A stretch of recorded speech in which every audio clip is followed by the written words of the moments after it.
Hello everyone.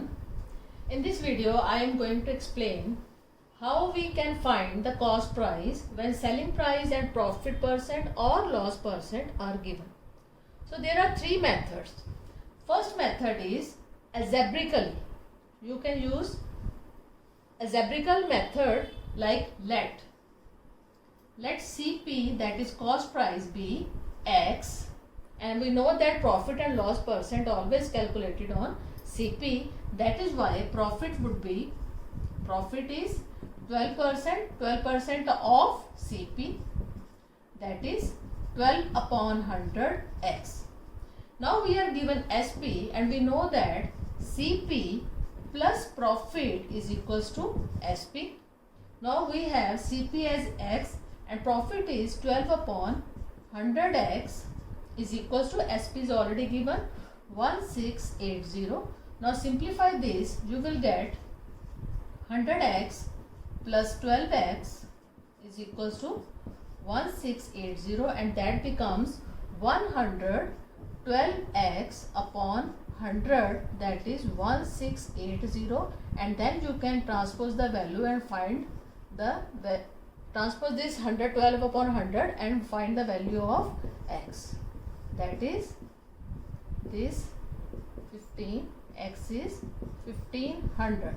So therefore CP is rupees 1500. So this is algebraical method. Now second method is by taking 100. Let CP is rupees 100, and in that case profit will be 12% of CP, that means 12% of 100, that is 12 rupees. Now again we know that CP plus profit is equals to SP, that is why it becomes 100 plus 12. SP is 100 plus 12, and in that case when we assume CP as 100, in that case SP is equals to 112. So when you are using this method, in this method in the last you have to apply the unitary method, like if SP is, because SP is given, if SP is 112, then CP is equals to 100.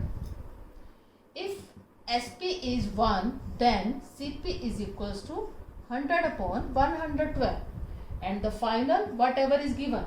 If SP is rupees 1680, then CP is equals to 100 upon 112 into 1680, and simplification is same, and again you will get CP is equals to rupees 1500. 1500 is the CP by this method. Now the third method is direct formula.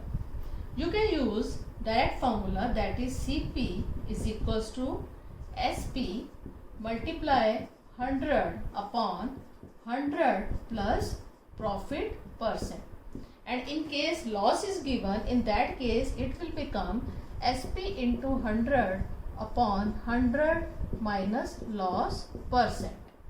So in this case it is SP is 1680 multiply 100 upon 100, profit percent is 12.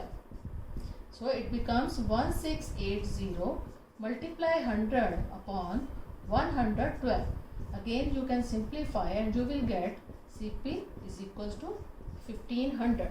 So these are the three methods, and I prefer you have to use this direct formula to find the CP when SP and profit or loss percent are given. Thank you.